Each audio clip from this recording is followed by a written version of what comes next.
Hello everyone, எல்லாத்துக்குமே happy Pongal. ஒரே craft வீடியோவாக போட்டு போர் அடிச்சிட்டோம்ல, அதனால கொஞ்சம் டிஃப்ரெண்ட்டாக கொண்டு போகலாமேன்னு சொல்லிட்டு தான் பொங்கல் கிளீனிங் vlog மாதிரி நான் எடுத்திருக்கேன். எப்படி இருக்குன்னு சொல்லிட்டு கமெண்ட் பண்ணுங்க. ஃபர்ஸ்ட் டைம் ட்ரை பண்ணியிருக்கேன். ஃபர்ஸ்ட் இந்த சாமி ஃபோட்டோஸ்லாம் நம்ம இறக்கி வச்சிட்டோம்னா கொஞ்சம் வேலை முடிஞ்சிரும்னு சொல்லிட்டு தான் நான் அது எல்லாத்தையும் கழட்டி எங்கள் அம்மா கிட்ட கொடுத்துட்டு இருந்தேன். இந்த டஸ்ட்டெல்லாம் பார்க்கல சந்திரமுகி பங்களா தான் எனக்கு ஞாபகம் வந்துச்சு. ஏன்னா அவ்வளோ டஸ்ட் இருந்துச்சு. அது எல்லாத்தையுமே க்ளீன் பண்ணி எடுத்துட்டு அந்த ஷெல்ஃப் எல்லாமே நான் ப்ரஷ் வச்சு க்ளீன் பண்ணிட்டேன். வீடியோ ஃபர்ஸ்ட் டைம் ஷூட் பண்ணுறதுனால கரெக்டான பொசிஷனில் கேமரா இருக்கா, அதுக்கப்புறம் ரெக்கார்ட் ஆகுறான்னு ஒரு டவுட்லேயே நான் என்னோட வேலையை பார்த்துட்டு இருந்தேன். சரி, ஒரு நம்பிக்கை தான் எல்லாமே ரெக்கார்ட் ஆகும்னு சொல்லிட்டு ஷெல்ஃப்ல இருக்க திங்ஸ் எல்லாமே கட்டில் எப்படி பரப்பி போட்டிருக்கேன். இது எல்லாத்தையுமே சீக்கிரமா நம்ம எடுத்து வைக்கணும். அதனால என்ன பண்ணேன்னா ஒரு ஷெல்ஃபா நான் துடைக்க ஆரம்பிச்சிட்டேன். டிவி ஷெல்ஃப் கீழே பார்த்தா அவ்வளோ குப்பை இருந்துச்சு. அது எல்லாத்தையுமே எடுத்து கட்டில் வச்சுட்டு அதை அரேஞ்ச் பண்ணிட்டு இருந்தேன். டிவின்னு சொல்றாலே டிவி எங்க இருக்கு அப்படின்னு நீங்க யோசிக்கலாம். டிவி கிடையாது. டிவி மாடியில் மாட்டி வச்சிருக்கோம். இது சும்மா டிவி ஸ்டாண்டு ஷோகேஸ் காண்டி வச்சிருக்கோம். இந்த டிவி ஸ்டாண்ட்ல தான் மொபைல்லாம் சார்ஜ் போட்டு வைப்போம். சரி, அந்த மொபைல்லாம் ஸ்கிராச் ஆகாம இருக்கக்கூடாதுன்னு சொல்லிட்டு இந்த ஓசியில்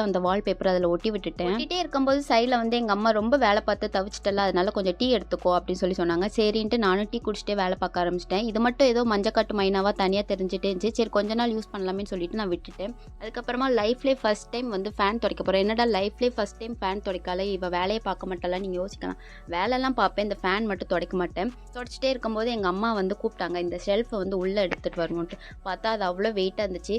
சரின்ட்டு எப்படியோ தூக்கி நாங்கள் உள்ளே கொண்டு வந்துட்டோம். அதுக்கப்புறமா அதில் வீல் இருந்தனால எங்கள் அம்மா விட்டுரு, நானே தள்ளிட்டு போயிடுறேன் அப்படின்னு சொல்லிட்டாங்க. சரின்ட்டு நானும் விட்டுட்டேன். அதுக்கப்புறமா எல்லா திங்ஸையும் ஒன்றா எடுத்து நான் க்ளீன் பண்ணிட்டு இருந்தேன். க்ளீன் பண்ணிட்டு இருக்கும்போது சைடில் பார்த்தா ஒரு சம்பவம் நடந்துச்சு. என்னன்னா, எங்கள் தாத்தா, அதாவது எங்கள் அப்பாவோட அப்பா எங்கள் அம்மாவோட அம்மாவுக்கு ஒரு ஆப்பிள் கட் பண்ணி கொடுத்துட்டு இருந்தாங்க. காலையிலேருந்து வேலை பார்த்தது நான், எனக்கு ஆப்பிள் இல்லைன்னு யோசிச்சுட்டே இருக்கும்போது எங்கள் தாத்தா என்னை கூப்பிட்ற மாதிரி இருந்துச்சு. நான் திரும்பி பார்த்தேன். எனக்கு தான் ஆப்பிள் கொடுக்க கூப்பிட்றாங்கன்னு பார்த்தா எங்கள் தாத்தா பாட்டு போயிட்டாங்க. வடை போச்சே அப்படிங்கிற மாதிரி தான் இருந்துச்சு. அதுக்கப்புறமா நான் சும்மா விடுவேன், எங்கள் பாட்டி கிட்ட போய் ஆப்பிளை பிடிங்கி நான் சாப்பிட ஆரம்பிச்சிட்டேன். க்ளீன் பண்ண கிளாக்கை மாட்டிட்டு உனக்கு இருக்கு அப்படின்னு சொல்லிட்டு எங்கள் பாட்டி உட்காந்துருக்கும் போது நான் பக்கத்தில் போய் கேட்டேன், அது என்ன உனக்கு மட்டும் ஆப்பிள், நானும் ஒரு பிள்ளை தானே, எனக்கு கொடுக்கலாமே அப்படின்னு சொல்லிட்டு சும்மா பேசிட்டு இருந்தேன். அதான் இப்போ என் கிட்ட இருந்து பிடிங்கிட்டலாம், இப்போ போய் வேலையை பாரு அப்படின்னு சொல்லி எங்கள் பாட்டி சொல்லிட்டாங்களா. சரின்ட்டு நானும் வேலையில் இறங்க ஆரம்பிச்சிட்டேன். அப்புறமா இன்னொரு பக்கம் இருக்கிற ஷெல்ஃப்ல உள்ள திங்ஸ் எல்லாத்தையுமே க்ளீன் பண்ணி அங்கங்கே அரேஞ்ச் பண்ணிட்டேன். இப்போ சாமி இருக்கிற இடத்த நம்ம அரேஞ்ச் பண்ணிடலாம், அது பாதி வேலை முடிஞ்சிடும்ட்டு குட்டி குட்டி திங்ஸாக எங்கள் அம்மா நிறைய வச்சுப்பாங்க. அது எல்லாத்தையும் அரேஞ்ச் பண்ணிட்டு இருந்தேன் ஒன்று ஒன்றா.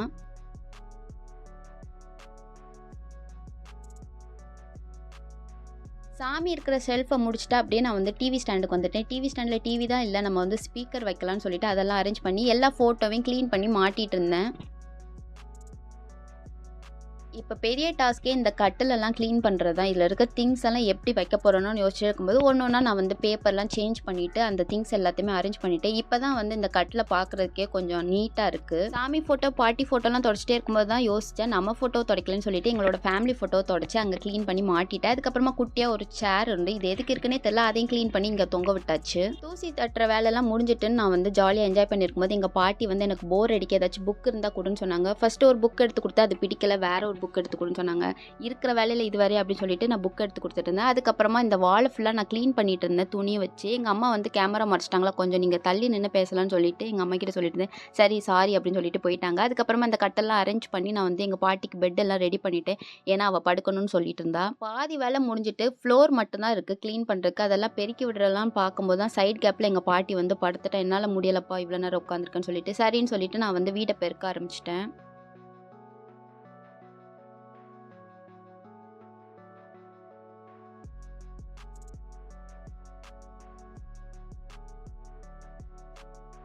இதுக்கு மேலே நம்மளால் முடியாதுன்னு சொல்லிட்டு நான் சாப்பிட போயிட்டேன். சாப்பிட்டுட்டு வரும்போது ஒரு கெஸ்ட்டு வந்திருந்தாங்க. அவங்களுக்கு ஒரு ஹாய் சொல்லிட்டு டோர் எல்லாமே க்ளீன் பண்ண ஸ்டார்ட் பண்ணிட்டேன்.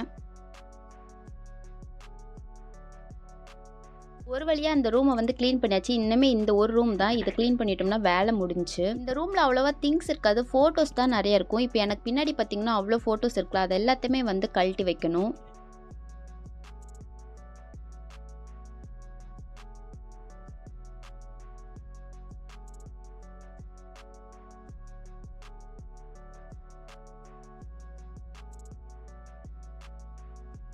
எல்லா ஃபோட்டோஸும் செல்ஃபில் இருக்க திங்ஸ் எல்லாம் கழட்டிட்டு நான் ஃபோட்டோஸ் எல்லாம் துணி வச்சு துடைக்க ஆரம்பிச்சிட்டேன். இப்போ இதை மாட்டிட வேண்டியதான், அவ்வளோதான் வேலை முடிஞ்சு.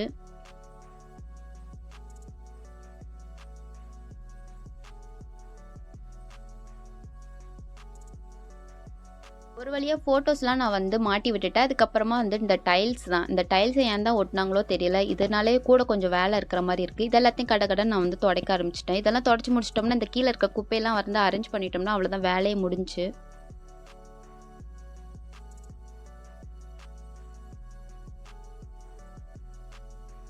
எல்லாமே நான் க்ளீன் பண்ணிட்டேன். லாஸ்ட்டா வந்து ஃபுல் அவுட்புட் போடுறேன். எப்படி இருக்குன்னு சொல்லிட்டு கமெண்ட் பண்ணுங்க. இந்த வீடியோ பிடிச்சா வீடியோக்கு லைக் அண்ட் சப்ஸ்கிரைப் பண்ணுங்க. தேங்க்ஸ் ஃபார் வாட்சிங்.